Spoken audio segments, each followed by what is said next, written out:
या नागपूर नगरीत होणार श्रीमद महावाक्य निर्वचन प्रवचन सोहळा आणि या सोहळ्यासाठी जमलेले आपण सर्व, या सोहळ्याचं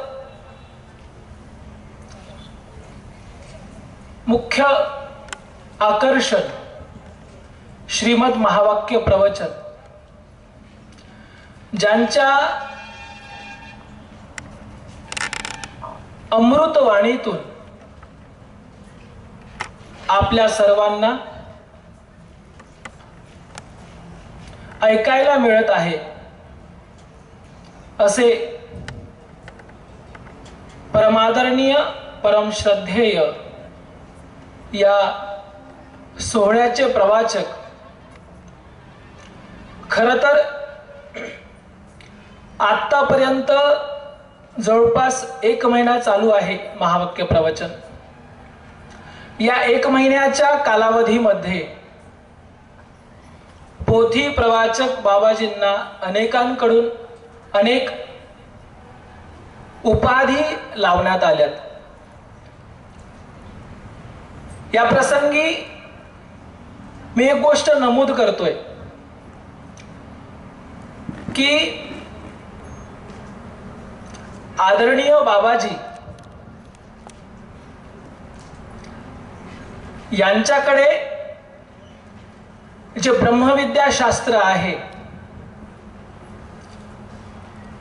या शास्त्रातून जे आपल्याला दैनंदिन तुम्ही बघत असाल, बाबांची विद्वत्ता, बाबांचं ज्ञान अपार आहे. कारण म्हणतात हे कवनाही न मिळे. जे ब्रह्मविद्याशास्त्र आहे या भूतलावरच्या प्रत्येक कुठल्याही शास्त्राला मिळू शकत नाही, कारण त्या शास्त्राची इतकी योग्यता नाहीये. एक विद्या ती ब्रह्मविद्या सांगितलेली आहे. या जगात एकमेव अशी श्रेष्ठ विद्या आहे ती म्हणजे ब्रह्मविद्या. आणि जी ब्रह्मविद्या ज्या मनामध्ये, ज्या काळजामध्ये, ज्या हृदयामध्ये, ज्या बुद्धीमध्ये विसावलेली आहे, ती हृदय किती विशाल असेल तुम्ही विचार करू शकता. ते हृदय किती विशाल असेल, ते मस्तिष्क किती विशाल असेल. आणि अशा ब्रह्मविद्येचे धनी आचार्य श्री बाबा आहेत. खरं तर या भूतलावरील सर्व उपाध्या,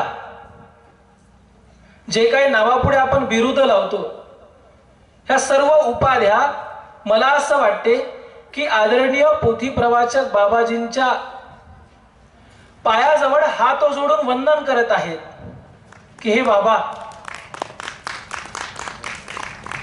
हे जे उपाधी आहे ना, ही उपाधी तुम्ही आपल्या नावासमोर लावा, जेणेकरून बाबा मोठे होत नाहीत, त्या उपाध्या मोठ्या होतात. असे आदरणीय या महावाक्य निर्वचन प्रवचन सोहळ्याचे माझे श्रद्धास्थान मकरदोकडा निवासी बाबाजी यांना मी वंदन करतो. त्याचप्रमाणे माझे संवत्सर येथील विद्यागुरु परमादरणीय परमश्रद्धेय प्रातस्मरणीय महंत श्री राजधर बाबाजी महानुभाव आश्रम श्री ब्रह्मविद्या निकेतन संवत्सर, आदरणीय बाबांची सुद्धा आठवण करतो, बाबांना सुद्धा वंदन करतो. त्याचप्रमाणे माझे निमित्त गुरु, कदाचित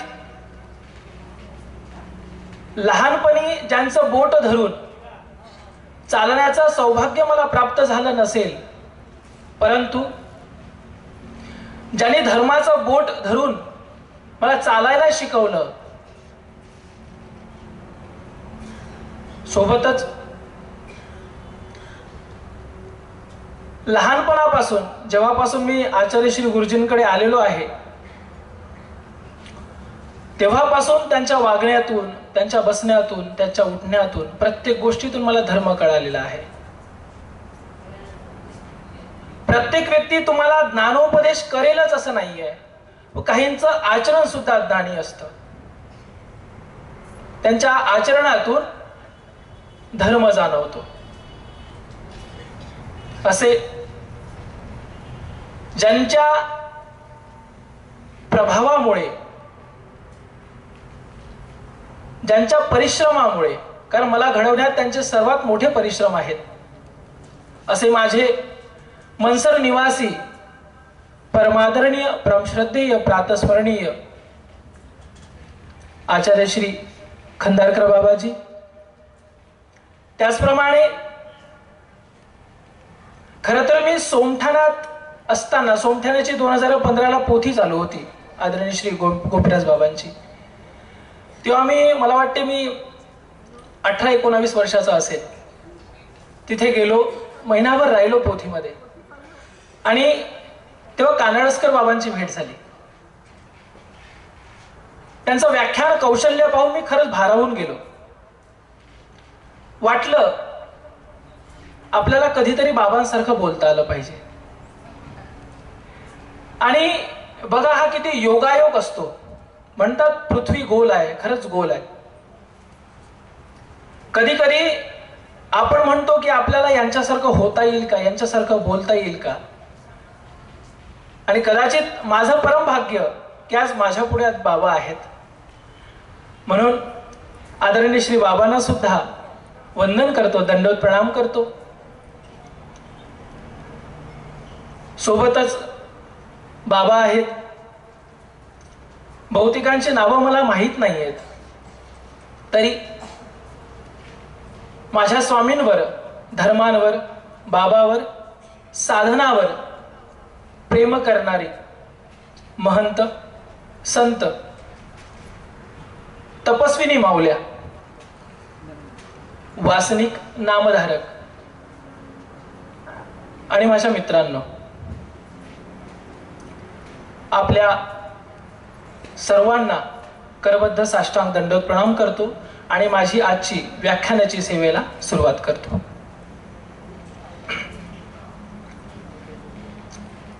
काही दिवसांपूर्वी सुरेश काकांचा फोन आला. सुरेश काका वायदेशकर, मी त्यांना काका म्हणतो. फोन आला, गुरुजींना म्हणायला लागले की बाबा आपल्याला देवपूजा प्रसाद वंदन ठेवायचं आहे. गुरुजींना आनंद झाला, ठीक आहे, काही हरकत नाही. मग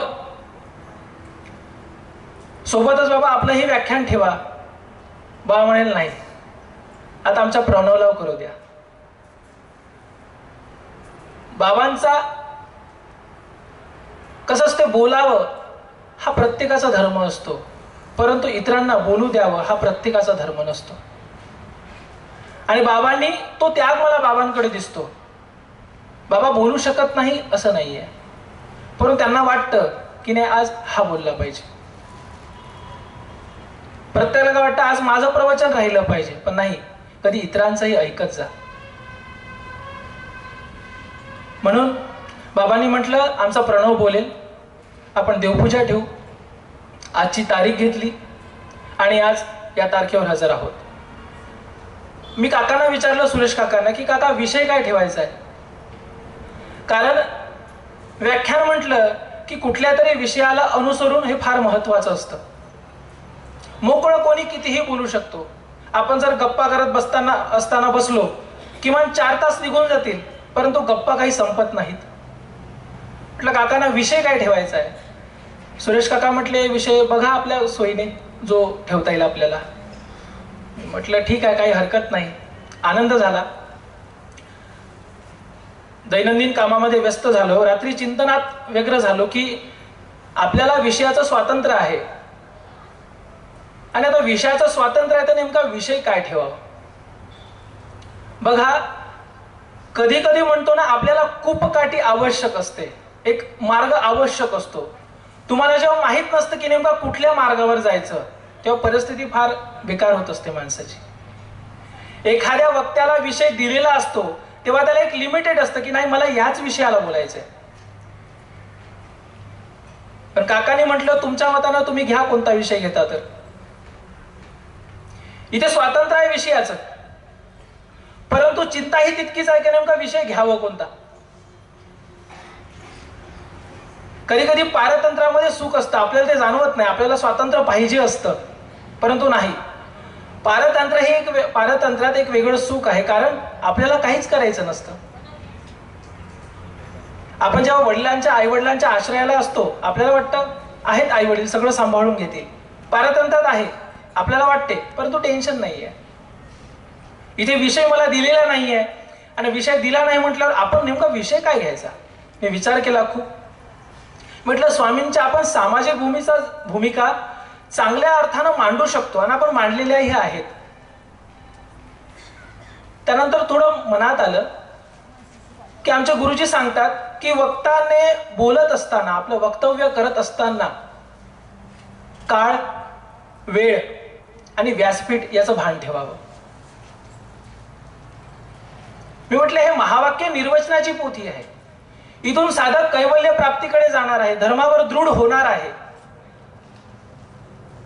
मग आपण त्यालाच हातभार का लावू नयेत.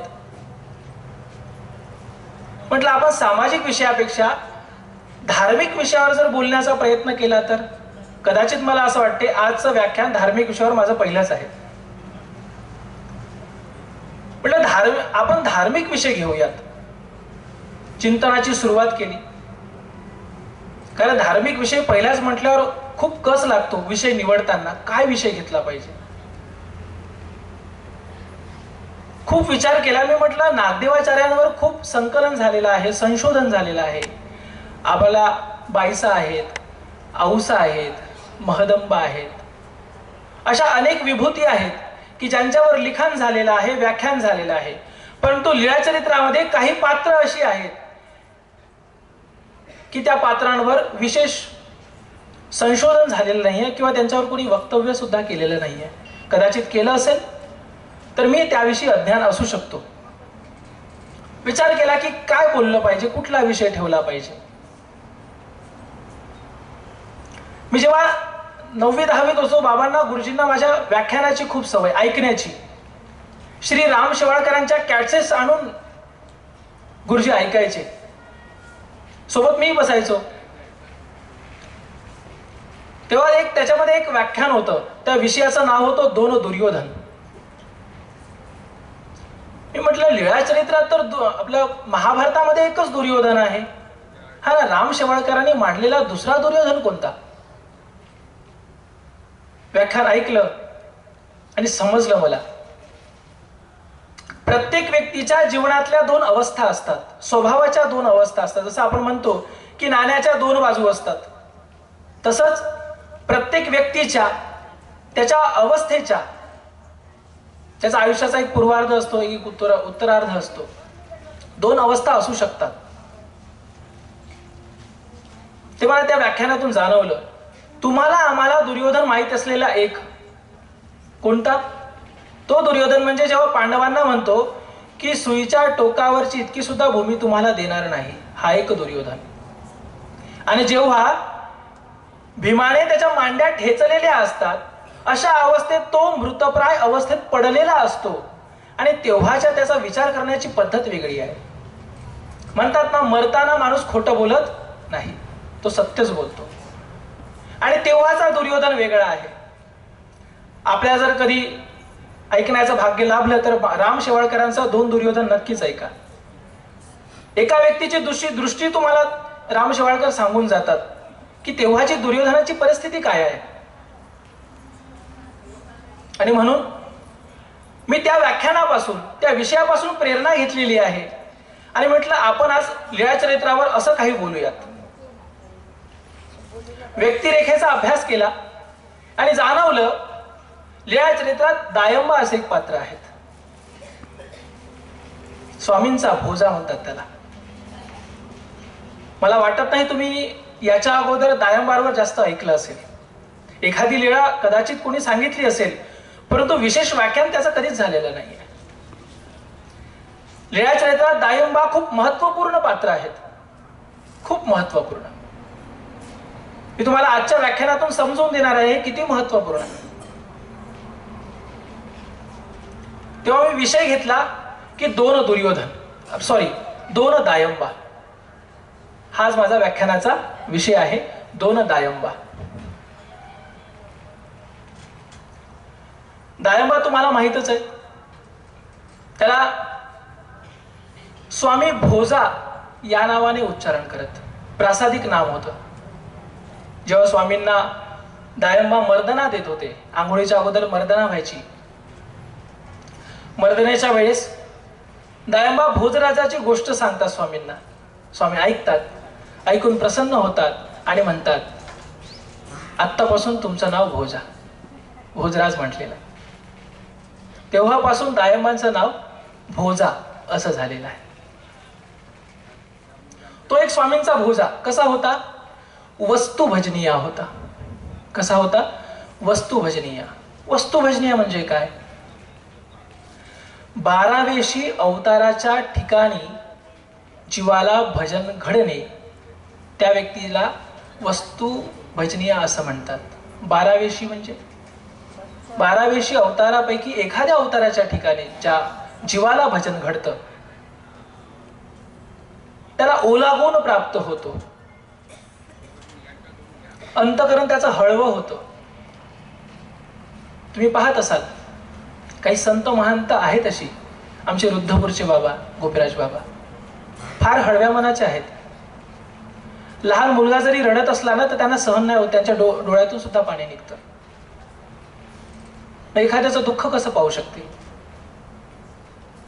असे दायंबा अत्यंत हळव्या मनाचे, वस्तुभजनीय.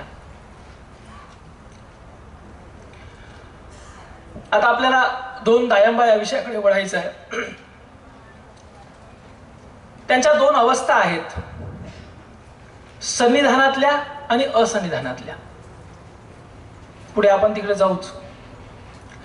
एकदा दायंबा भिक्षेला जातात, भिक्षा करून येतात, स्वामींसमोर दृष्टी झोळीपूत करतात.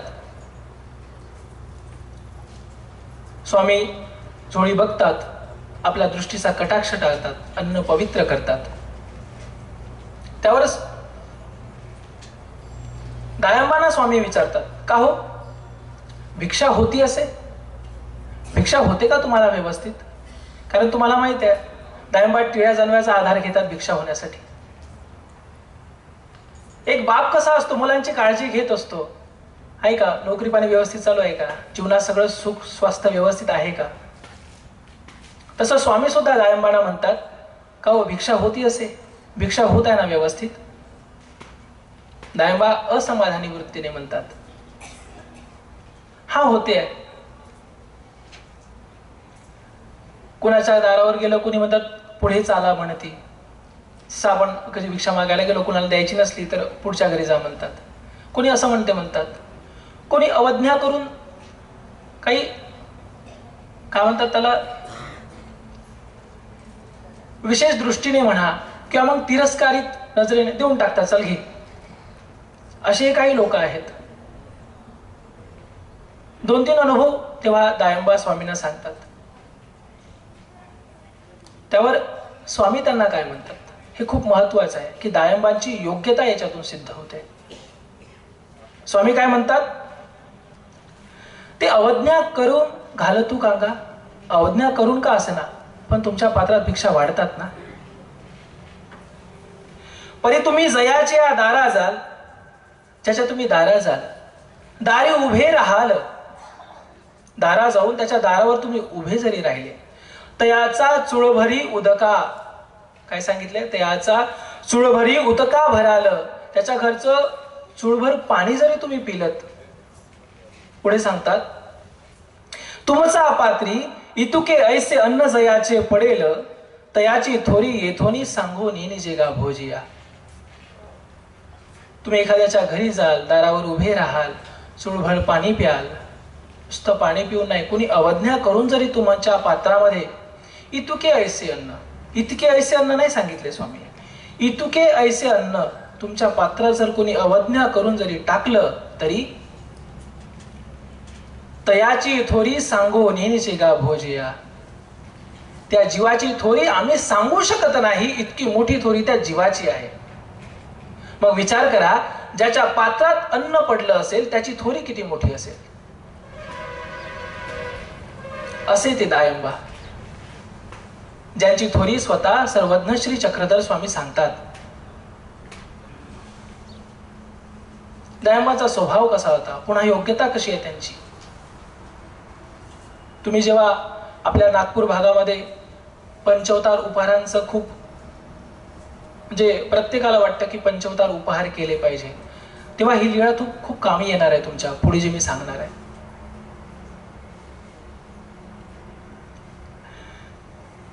स्वामींनी एकदा दायंबांच्या आरोगणेचा स्वीकार केलेला आहे. दायंबांना वाटत होतं की स्वामींच्या ठिकाणी काहीतरी शीत प्रवेशन झालं पाहिजे. तुम्हालाही वाटतं की साधू संत आमच्या घरी येऊन काही खाल्लं पाहिजे.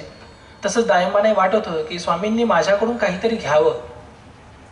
काही पैसे जमलेले होते. पैसे जमल्यानंतर सगळ्या वस्तू बाईसांना आणून दिल्यात, ज्या ज्या उपहारासाठी लागतात सगळ्या वस्तू आणून दिल्या. बाईसांनी उपहार तयार केलेला आहे. उपहाराची वेळ जवळ आलेली आहे आणि इतक्यात बाहेर गावावरून एक गृहस्थ येतात. त्यांनी सुद्धा स्वामींसाठी उपहार आणलेला आहे आणि सधन घरचे होते. नुसता स्वामींसाठी नाही तर संपूर्ण परिवारासाठी त्यांनी उपहार आणलेला आहे. मग आता स्वामी काय करतील. दायंबाने ते बघितलं की ते गृहस्थ येत आहेत, आता स्वामींना उपहार देतील, मग माझं नाही खाणार देव.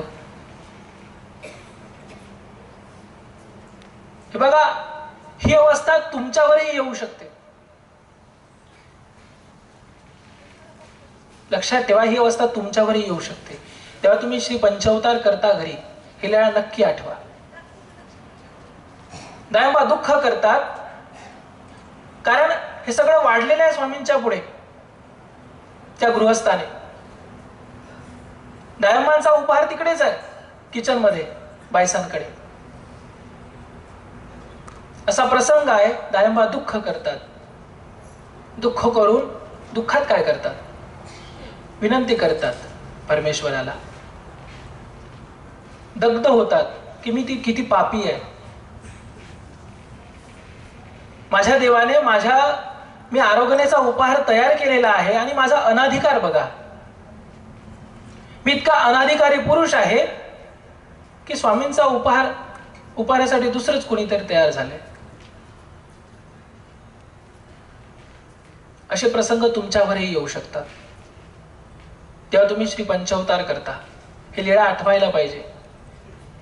दायंबाने तिथे दुःख केलेलं आहे. जसं दायंबा म्हणतात मी अनाधिकारी. मी या अनाधिकारी विषयावर 1 मिनिट बोलतोय.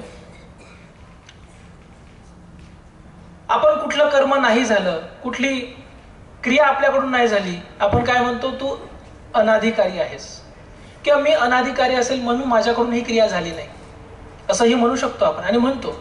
परंतु अधिकार जेव्हा नसतो तो अधिकार घडवता येतो माणसाला. तुम्ही जेव्हा म्हणता स्वतःला मी अनाधिकारी आहे, माझ्याकडून ही क्रिया होत नाही, नाही, स्वामींनी सांगितलंय तुम्ही उभे राहा, आम्ही करून घेऊ. जो अनाधिकार असतो, अनाधिकार आपल्या स्वतःला फेडता येतो, तो आपण फेडला पाहिजे. आम्ही संवत्सरला असताना, अभ्यास करत असताना घोकपाठ व्हायचा नाही. आदरणीय श्री येळवणकर बाबाजी आले तेव्हा त्यांनी दीपस्तंभ पुरस्कार सुरुवात केली होती. सूत्रपाठाचं मनन घेतलं माझ्याकडून. योगायोगाने सूत्रपाठाचं मनन व्यवस्थित त्यांना देता आलं. त्यांनी दीपस्तंभ पुरस्कार दिला. पुरस्कारात 1000 रुपये रोख रक्कम दिली मला. तेव्हा मी बाबांना विचारलं, बाबा मला घोक व्यवस्थित पाठ होत नाही, समजत नाही, काय करायला पाहिजे बाबा. बाबा म्हणतात सांगतो. थोडा वेळ थांबले बाबा आणि सांगितलं 108 दंडोत घालत जा रोज. आणि मार्गात जी व्यक्ती ज्या स्थानावर अभ्यास करायला बसते ती जागा स्वच्छ करत जा. जेव्हा आपण स्वतःला म्हणतो अनाधिकारी, अधिकार घडवता येतो, अधिकार निर्माण करता येतो. तुमची प्रवृत्ती पाहिजे. बाबांनी सांगितल्याप्रमाणे दिनचर्या चालू झाली आणि काही दिवसांतच मला तो प्रत्यय आला, शास्त्र पाठांतर व्हायला लागलं. का? आपला जो अनाधिकार होता, जो अडथळा होता, तो सेवेने दास्याने दूर झाला. आणि म्हणून सेवा दास्य माणसाला शुद्ध करत असते, योग्य करत असते धर्मासाठी. सेवा प्रेमाच्या अवसरासाठी सुद्धा योग्य करत असते. म्हणून साधनवंतांची सेवा, मार्गाची सेवा, दास्य हे अत्यंत आवश्यक आहे. दायंबांना तसेच वाटलं. दायंबा प्रायश्चित्त करू लागले, माझा देव स्वीकार करणार नाहीत आता. दायंबांची कळकळ स्वामींनी जाणली. आणि स्वामी बाईसांना काय म्हणतात? बाईसांना स्वामी म्हणतात, भोजियाचा भातुआना. इथे मानसिक दुःख दायंबांचं चालू आहे, तिकडे स्वामी म्हणतात भोजियाचा भातुआना. पुढे म्हणतात, भोजियाचे तूप आणा, आंबा आणा. बाईसा आणून देतात, स्वामींची आज्ञा आहे. त्या गृहस्थाचा उपहार पुढे आहे. बाईसा आणून देतात, स्वामी ग्रहण करतात, स्वीकार करतात. स्वीकार केल्यानंतर काय म्हणतात? भोजियाचा भातू निका झाला. भोजियाची कडी निकी झाली, पत्र साक निकी झाली. भाजी सुद्धा फार उत्तम आहे. नुसतं स्वामी ग्रहण करत नाही, स्वीकार करत नाही, तर प्रशंसा करून करून स्वीकार करतात. ईश्वराला हर्ष आहे तुमच्या क्रियेचा, कारण तुम्ही दुःख करत आहात. इतक्यावर स्वामी थांबलेले नाही आहेत. पुन्हा म्हणतात, भोजियाची खीर आणा. खीर सुद्धा केली आहे ना, खीर सुद्धा आणा, आम्हाला खायची आहे, आरोग्य करायची आहे. खीर आणलेली आहे बाईसांनी. भोजियाची पोळी वाढा. प्रत्येक पदार्थ स्वामींनी मागवून घेतलेला आहे. आणा तो, आम्हाला खाऊ द्या, ग्रहण करू द्या. हे दायंबाच्या दुःखाचं फळ आहे. विनंती केली आहे परमेश्वराला, आळवलेला आहे. म्हणून पंचवतार करताना ही लीळा नक्की तुम्ही आठवत जा. जेणेकरून पंचवतार कशासाठी करता तुम्हाला तर माहितच असेल ना, का लोकांच्या घरी करता म्हणून तुम्ही करता. अज्ञान भक्ती करू नका, खर्च सगळा वाया जाईल. ज्ञानपूर्वक क्रिया करा. लाखोनं पैसे उधळता, परंतु काही लोकांना विचारलं पंचवतार का करतात, त्यांच्याकडे उत्तरच नसतं. नाही, माझ्या नातेवाईकाकडे गेल्या, चांगली पूजा अर्चा दिसली तर मग मी पण करतोय. कुठलीही क्रियेचं ज्ञान ठेवा आणि ती करा, लाभास पावे. नाहीतर कितीही खर्च करा, ते उपयोगात जाणार नाही. ज्याप्रमाणे दायंबांचं स्वामींनी संपूर्ण भोजन स्वीकार केलं, तिथे काय म्हणतात, ऐसे अनुमोदित आरोगना केली. प्रत्येक व्यक्तीला विशेषण लावून सुंदर आहे, खूप स्वादिष्ट आहे म्हणून संपूर्ण जीवन स्वामींनी केलेलं आहे, आरोगण्याचा स्वीकार केलेला आहे. असे एक दायंबा. मागच्या 2 लीळेतून तुम्हाला कळालं असेल की दायंबा ईश्वराच्या किती जवळ होते. ज्यांची आरोगना स्वामी मागून स्वीकार करतात, आणा आम्हाला पदार्थ खायचा आहे. ज्यांची योग्यता सांगतात की तुम्ही जर कुणाच्या घरचं इतकुस जर अन्न सेवन केलं तर विचार करा, त्याची थोडी आम्ही सांगू शकत नाही. असे दायंबा, असे दायंबा आहे. ही दायंबाची एक बाजू झाली. जसं मी तुम्हाला विषय सांगितलं की आपल्याला काय सांगायचं, 2 दायंबा. हा एक दायंबा झालेला आहे. ही दायंबाची एक बाजू आहे, एक अवस्था आहे. या दायंबाचा आपण पूर्वार्ध म्हणू. उत्तरार्ध कसा आहे? उत्तरार्धात आता दुसरी अवस्था आहे दायंबाची. त्याला अगोदरच दायंबा जेव्हा स्वामींच्या सन्निधानामध्ये असतात, सन्निधानामध्ये असताना स्वामी त्यांना म्हणतात, दायंबा, भोजिया, आम्ही तुमच्या भविष्यात संकटऋषी पाहत आहोत. दायंबांना तेव्हा स्वामी त्यांचं भविष्य सांगतात. दायंबांना नुसतं भविष्य सांगितलेलं नाही स्वामींनी, आपल्यालाही आपलं भविष्य सांगितलेलं आहे. काय सांगितलं असेल बरं आपल्याला आपलं भविष्य स्वामींनी? चौकडीत जो जन्मला त्याला, कलियुगात जो जन्मला त्याला चौकडीपर्यंत आहे. हे आपलं भविष्य आहे. काय आहे? हे आपलं भविष्य आहे. कसं? ऋतुयुगापासून परमेश्वराने आपल्याला ज्ञान दिलेलं आहे, तरी आपण परमेश्वर प्राप्तीला जाऊ शकलेलो नाही आहोत. आपण अजूनही कलियुगामध्ये आहोत. आणि आपण कितपत परमेश्वराला अनुसरलो हे ज्याचं त्याने ठरवावं. हे मोजमाप ज्याचं त्याच्याकडे आहे. पुढे काय सांगतात? येतीच्या होईचे तै चुकती. तुम्ही जर आमचे झालात ना तरच चुकू शकते. हे आपलं भविष्य आहे. काय हे आपलं भविष्य आहे. साधेला सुद्धा स्वामी म्हणतात, काय म्हणतात? साधे हो जीव ऐसे अधोमुख असती. जीव असा अज्ञानाकडे पाहतोय, या प्रपंचातल्या सुखाकडे जीव पाहतोय. जीव ऐसे अधोमुख असती, परमेश्वर असे वरपोळून पाहत असती. त्या जीवाला परमेश्वर असे वरून पाहत आहेत की हा माझ्याकडे केव्हा येईल. ह्या संसार बंधनात अडकलेला जीव, या मोहपाशात अडकलेला जीव हा माझ्यापर्यंत कसा येईल, याचं चिंतन स्वामी करतात. तिथे सांगतात की एखादा एकू ऐसी वास पाहे. जर करता एखादा व्यक्ती असं वरवती म्हणजे वरून जर आम्हाला पाहत असेल, तो त्या जीवानं जर आम्हाला बघितलं म्हणजे काय? ईश्वराची वास पाहणं, की मला केव्हा ईश्वर होईल. अनुसरण तर दूर, मी साधा कपड्यांचा सुद्धा त्याग करू शकत नाही ईश्वरासाठी. अनुसरण किती लांबची गोष्ट आहे. आपण अगोदर संन्यास दीक्षा विधी घेत असतो, त्याला षडरिपूंचा त्याग करायचा असतो, मग कुठेतरी तो अनुसरणाच्या पायरीवर पुढे जात असतो. हे तर अनुसरण सांगितले. अनुसरल्यावरच या सगळ्या गोष्टीतून मुक्तता होत असते. पण आपण अजून संन्यस्त सुद्धा नाही आहोत. अनुसरण कुठे होणार? ते आपलं भविष्य आहे. स्वामींनी सांगितले तुम्ही नरकात जाणार आहात, किमान आम्हाला अनुसरा. हे आपलं भविष्य आहे. मग आता नरकातच सरळ जायचंय की रस्ता चेंज करून परमेश्वराकडे जायचंय, हे प्रत्येकाचं भविष्य आहे. एखाद्याला नरकात जायचं असेल ते त्याचं भविष्य आहे, एखाद्याला अनुसरून परमेश्वरापर्यंत जायचं असेल त्याचं भविष्य आहे. स्वामींनी दोनही सांगितलेलं आहे. ज्ञान देऊनी उतराई होती म्हणतात. तुम्हाला ज्ञान करवलेलं आहे, तुम्हाला काय करायचंय, काय बनायचंय हे तुम्ही ठरवा.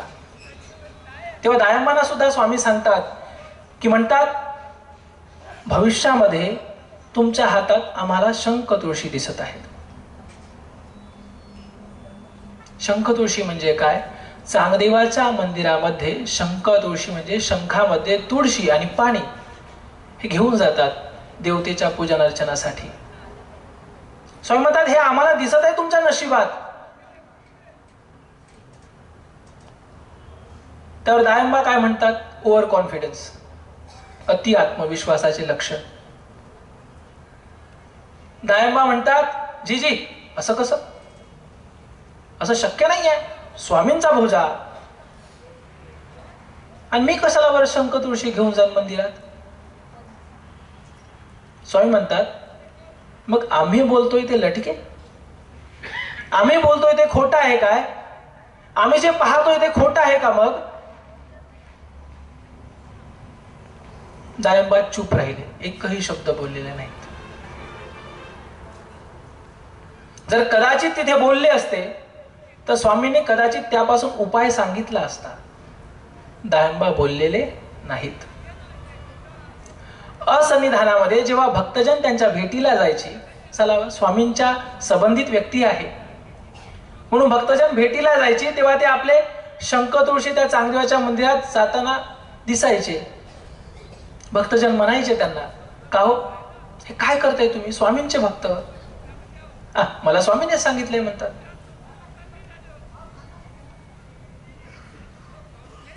याला काय म्हणतात? संग्रहरूप विकल्प. याला काय म्हणतात? संग्रहरूप विकल्प. विकल्पाची पहिली पायरी, त्याच्यानंतर विकल्पच आहे. तेव्हा भक्तजनांना ते सांगतात, नाही मला स्वामींनीच सांगितलेलं आहे, मी काही आपल्या मनाचं करत नाहीये, आणि हसतात. हा प्रसंग लक्षात घ्या आणि अगोदरच्या लीळांचा प्रसंग लक्षात घ्या. ते एक दायंबा आहेत, हे दुसरे दायंबा आहेत. व्यक्ती एकच आहे, बरोबर, पण व्यक्तीच्या ह्या दोन बाजू आहेत. ह्या दोन बाजू कशा निर्माण होतात? विचार करा तुम्ही. ह्या दायंबाच्या जीवन काळामध्ये त्यांचा उत्तरार्ध वेगळा, पूर्वार्ध वेगळा. असा जीव कुठे जायला पाहिजे होता? परमेश्वराच्या पायाजवळ. परंतु हा जीव कुठे गेलाय? शंख तुळशी घेऊन चांगदेवापर्यंत जातोय. बरोबर. मग मला सांगा, असं का व्हावं? एखाद्या जीवासोबत असं प्राक्तन का व्हावं? असं प्रारब्ध का व्हावं त्याच्यासोबत? हा खूप विचार करण्यासारखा विषय आहे. आणि आता आपण इथून पुढे जाऊयात. दायंबाचं असं का व्हावं की पूर्वार्धातला दायंबा वेगळा आहे आणि ते उत्तरार्धातला म्हणजे असन्निधानातला दायंबा वेगळा आहे. हे त्यांच्या दोन अवस्था आहेत. मी खूप विचार केला, कारण संवत्सरचे आमचे गुरुजी सांगायचे, भट्ट राहिले तैसे दायंबा न राहतीची. स्वामींच्या उत्तर प्रयाणानंतर भट्टुबास राहू शकले, परंतु दायंबा राहू शकले नसते. मला ते वाक्य श्री गुरुजींचं लक्षात होतं. म्हटलं असं काय झालंय नेमकं की दायंबा इथपर्यंत पोहोचलेले आहेत? कुठे चुकलंय त्यांचं? कारण लीळा चरित्र हा एक आरसा आहे. लीळा चरित्र हा एक इतिहास आहे. तुम्ही लीळा चरित्राचा वापर फक्त अभ्यासासाठीच करू नका, सर्वज्ञांच्या लीळांच्या चिंतनासाठीच करू नका. हा इतिहास म्हणून अभ्यासही करा त्याचा. कारण इतिहास एक अशी गोष्ट आहे की तुम्हाला ज्या भूतकाळात चुका झालेल्या आहे त्या भविष्य काळात होणार नाही याची दक्षता निर्माण करून देते.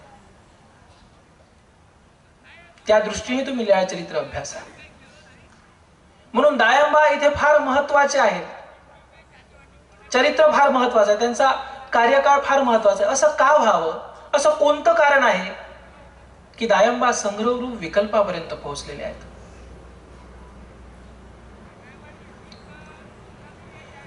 माझ्या संशोधनामध्ये असं लक्षात आलं,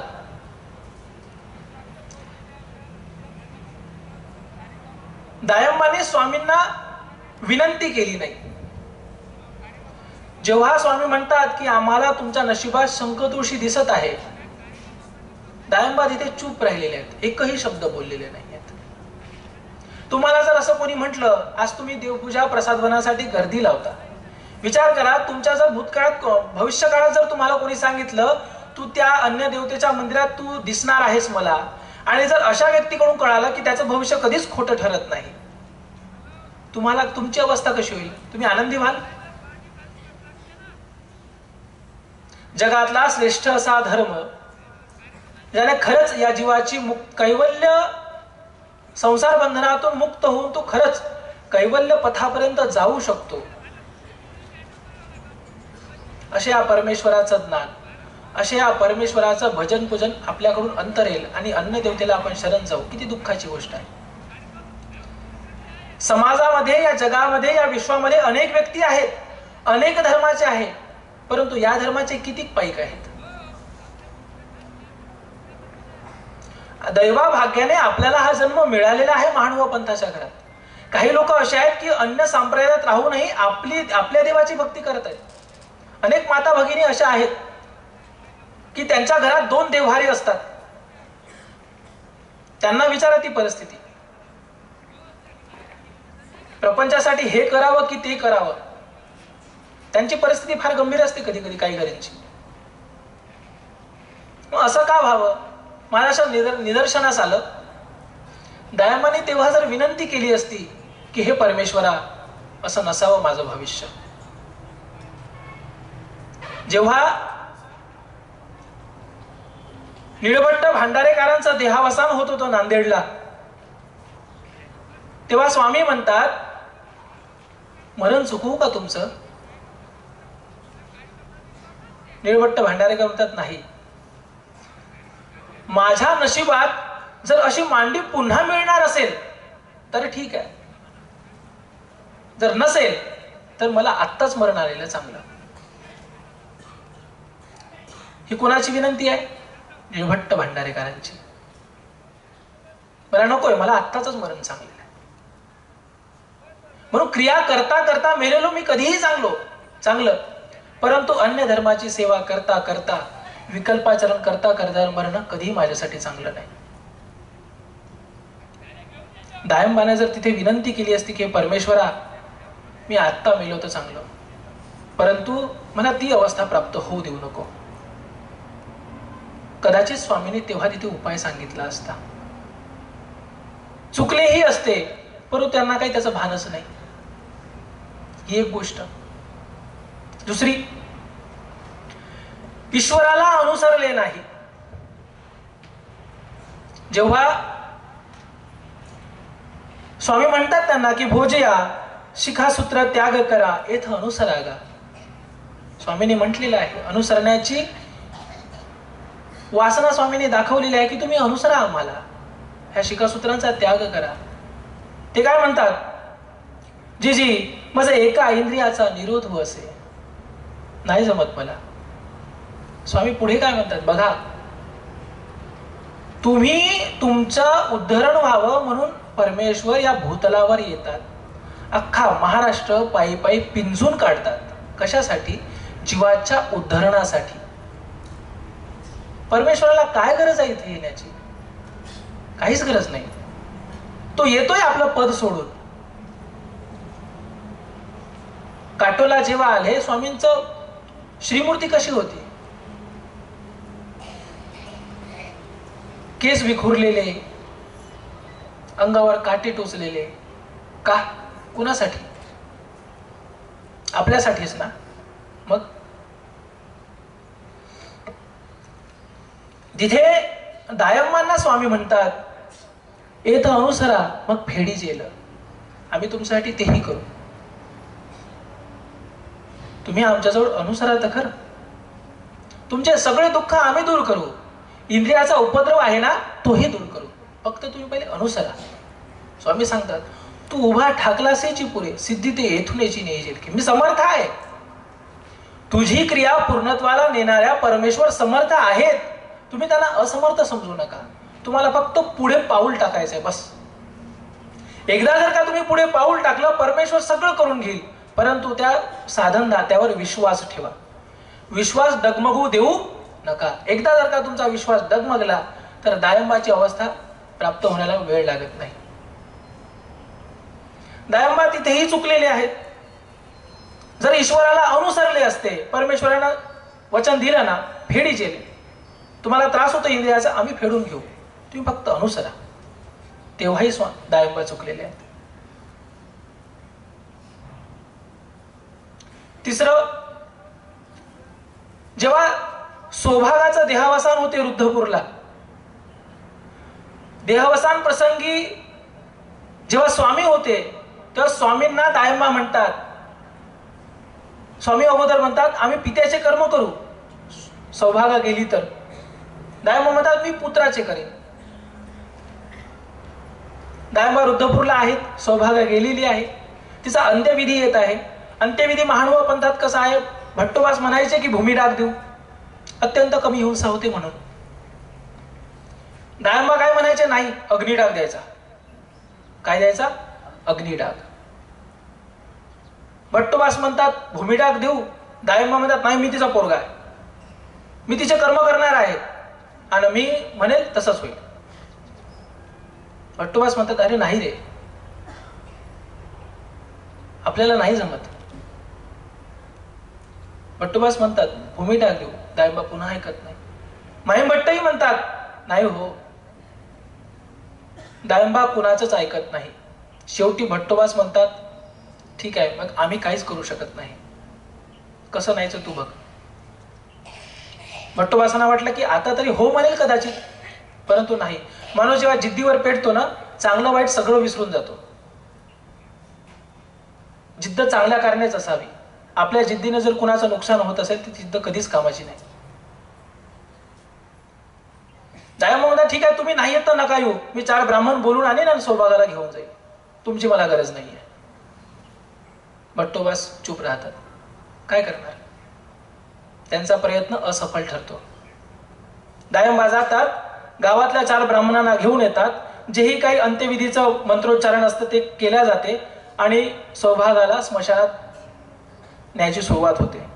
गोविंद प्रभू येतात आणि जशी अंत्ययात्रा चालते, अंत्ययात्रेमध्ये गोविंद प्रभू चालायला लागतात. आता इथे गोविंद प्रभू चालत आहेत, मग भट्टोबास काय करतील?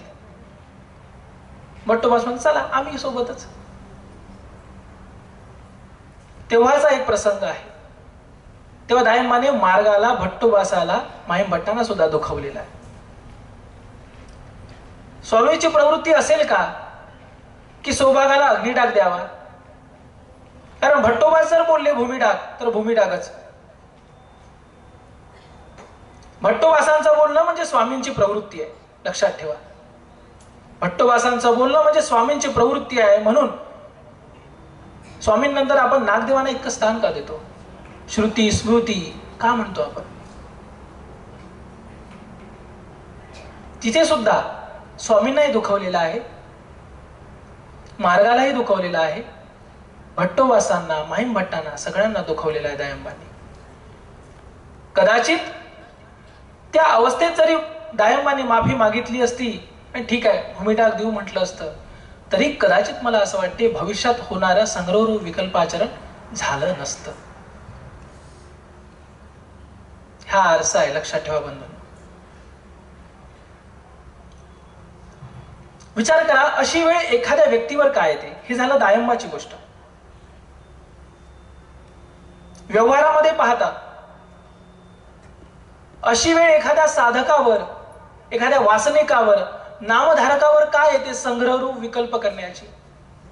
म्हणजे 4 लोक अन्य धर्माचं आचरण करत आहेत, स्तोत्र मंत्र पुटपुटत आहेत, आपल्यालाही वेळ येते. स्वामींनी सांगितलंय संग्रह करावा, लोक तुम्हाला काही वेगळं समजू नये म्हणून. परंतु अशी तुम्हा आम्हावर वेळ काय येते? त्याचं काय कारण आहे? पूर्ण व्याख्यान नाही घेऊन गेले तरी चालते, परंतु हे जे 2 मुद्दे आहे नक्कीच तुम्ही घरी घेऊन जा. कारण परधर्माच्या वाटेवर हे मुद्दे तुम्हाला नक्कीच कामात येतील. अशी संग्रहरूप विकल्प करण्याची वेळ काय येते जीवावर? गुरुजींसमोर मी अनेक ठिकाणी दसव्याला जातो. दसव्यांच्या घरी जो व्यक्ती गेलेला असतो त्याची प्रतिमा असते, त्याच्या पुढे विशेष असतो, त्या विशेषाला आपल्या त्या फोटोला हार चढवलेला असतो.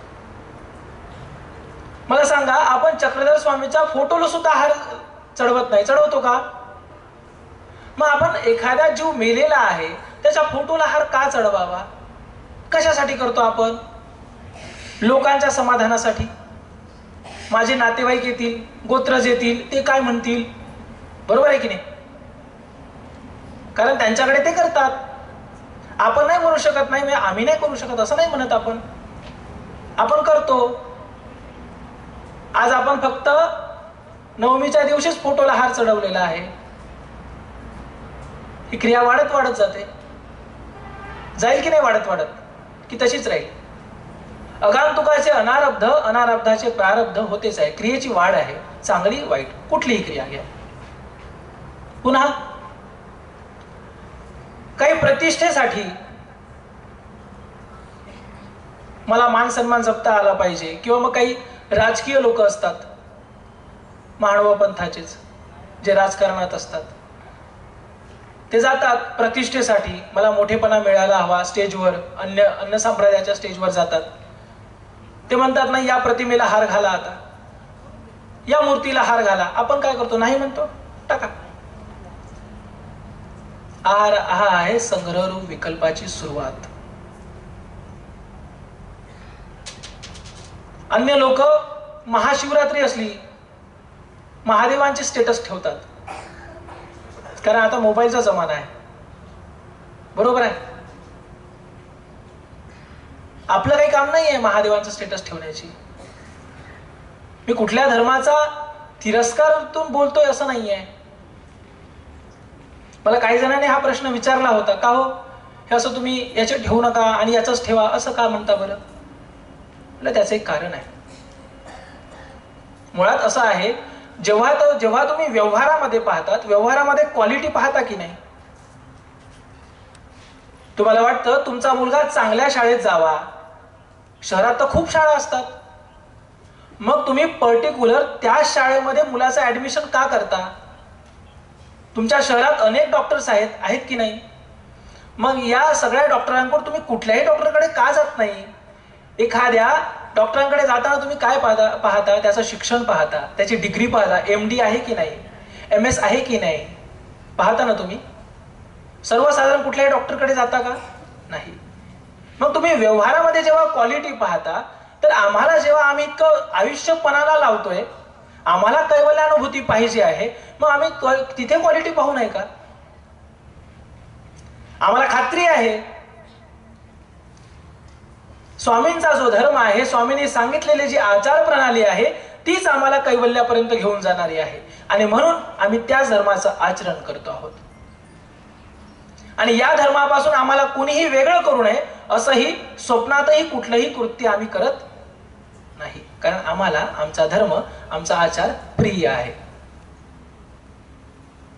आणि म्हणून ह्या ज्या संग्रहरूप विकल्पाकडे जाण्याच्या वाटा आहेत, तुम्हाला कळालं असेल, ही सुरुवात आहे. स्वामी सांगतात, नावडत नावडत सेवी. तुम्ही नाही म्हणता म्हणता आज ग्रहण करणार आहात, परंतु एक वेळ अशी येईल की त्याची आवड होणे ठाके. काल तुम्ही ज्याच्यासाठी नाही नाही म्हणत होते, आज तुम्हाला तेच आवडणार आहे. कठियाचा दृष्टांत. अगोदर स्त्री नाही नाही म्हणत होता, स्त्रीला जवळ सुद्धा येऊ देत नव्हता, आणि शेवटी लीळाचरित्राचा तुम्ही अभ्यास करत असाल, तुम्हाला माहित असायला पाहिजे. मग आज जर का या छोट्या छोट्या चुका जर तुम्ही आचरत गेले, तर उद्या आपणही दायंबा होऊ शकतो. आणि तुम्ही विचार करा, दायंबा होणं तुम्हाला आवडेल काय? स्वामींचा भोजा होणं नक्कीच आवडेल, ती सौभाग्याची गोष्ट आहे, पण शंख तुळशी वाहणारा नेणारा दायंबा नको. म्हणून मग आता याच्या अगोदर जर करता तुम्हाला असा प्रसंग तुमच्या आयुष्यात आला असेल, तुम्ही त्या क्रिया केल्याही असतील, मग यापुढे काय? स्वामी सांगतात, बस हा शेवटचा मुद्दा, क्रियेसी अनुत्ताप पुरश्चरण. महादेसाला स्वामी सांगत आहेत, तुमच्याकडून अनुचित क्रिया झाली ना, क्रियेसी अनुत्ताप पुरश्चरण. दुःख करा, मंदिरात जा, साधनवंताकडे जा, भिक्षुक महात्म्याकडे जा, घरच्याच देव्हाऱ्यापुढे कुठे जाता येत नसेल तर, आणि झाल्या ज्या चुकी आहेत, ज्याही संग्रहरूप विकल्पाच्या झाल्या असतील, ह्या सगळ्या चुकांचं प्रायश्चित्त तिथे तुम्ही करा, की हे परमेश्वरा, आजपर्यंत मी अज्ञान होतो, अज्ञानामुळे अशा खूप काही गोष्टी माझ्याकडून घडल्यात की ज्या घडू नयेत. आज मला दृष्टी आलेली आहे, किमान याच्या पुढे अशा गोष्टी माझ्याकडून घडणार नाही याची दक्षता माझ्या अंगी प्राप्त होऊ द्या. हे तुम्हाला साधनदात्याला विनंती करायची आहे. किमान पुढची वाटचाल तर नाही, परंतु झालेले जे कर्म आहेत त्याची वाढ तर खुंटेल. पुढे मग आता आपण दानी आहोत, पुढे करूयात व्यवस्थित, परंतु हे चाल वाढू नये, त्याला कुठेतरी एक विराम मिळावा, म्हणून हे तुम्ही करू शकता. असं आजचा जो हा विषय आहे, मी खूप दिवसांपासून बोलण्याचा प्रयत्न करत होतो की या विषयावर बोलायला पाहिजे, कारण आपण लोकसंग्रहासाठी अनेक प्रसंग आहे की जिथे संग्रहरूप विकल्प करत असतो, आणि विकल्पाला उरी नाही आहे हे लक्षात ठेवा. तुम्ही सगळे कर्म करा, परमेश्वर उपसाहात पोटात घालतील, विकल्पाला उरी नाही आहे. आणि म्हणून मला वाटलं की हा विषय आपण ठेवला पाहिजे. दायंबा दिसले मला आणि ते 2 दायंबा मी आपल्या पुढे सांगण्याचा प्रयत्न केलेला आहे. या कार्यक्रमाच्या या व्याख्यानासाठी मला ज्याने आमंत्रित केलं, श्रीमान सद्भक्त सुरेश काका वायदेशकर, त्यांचे मी मनपूर्वक आभार मानतो. त्याचप्रमाणे या महावाक्य निर्वचन प्रवचन सोहळ्याची आयोजन समिती यांनी मला पाचारण करण्याचं काकांना कळवलं. त्यांच्या मनात हा विचार आला आणि माझ्यासारख्या एक नवयुवकाला, नव अभ्यासूला आपल्यासमोर हितगुज साधण्याची संधी दिली. याबद्दल मी या समितीची आभार मानतो. आदरणीय गुरुजींसमोर, आदरणीय बाबांसमोर, आमच्या बाबांसमोर आज बोलण्याचं धाडस केलं. अधिकृतीचा दोष लागला, परंतु तेही मी आपल्याला प्रसव मोडून क्षमा मागतो. बाबा माफ करा मला. आणि आजचं माझं व्याख्यान संपवतो. सर्वज्ञ श्री चक्रधर स्वामी की जय.